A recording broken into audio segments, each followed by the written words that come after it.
বিশ্ববিদ্যালয় বন্ধ ঘোষণার পর বাড়িতে রওনা দিয়েও বাঁচতে পারল না স্বর্ণা।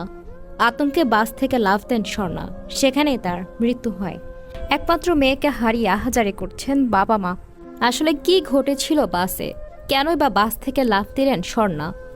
সানজিদার স্বর্ণা আমেরিকান ইন্টারন্যাশনাল ইউনিভার্সিটির শিক্ষার্থী ছিলেন।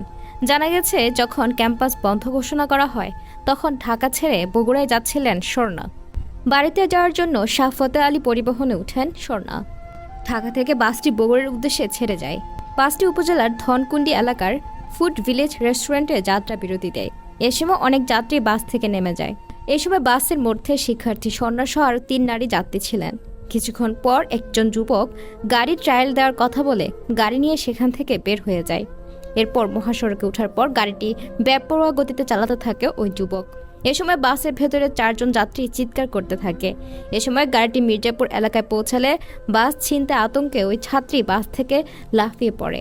সে আহত হলে স্থানীয়রা তাকে উদ্ধার করে শেরপুর উপজেলা স্বাস্থ্য কমপ্লেক্সে নিয়ে গেলে সেখানে তার মৃত্যু হয়। বিষয়টি নিশ্চিত করে বগুড়ার শাহজাহানপুর থানার ভারপ্রাপ্ত কর্মকর্তা শহীদুল ইসলাম তিনি বলেন, রনি মোল্লা নামে একজন যুবক বাসটি ছিনতাই করতে চেয়েছিল, তাকে আটক করা হয়েছে। বাসটি শাহজাহানপুর লিচুতলা বাইপাস এলাকায় রেখে সে পালিয়ে যায়। ওই গাড়ির স্টিয়ারিংয়ের নিচে একটি মানিব্যাগ পায়। মানিব্যাগে এনআইডি ছিল। সেখান থেকে তথ্য নিয়ে অভিযান চালিয়ে জড়িতকে আটক করা হয়।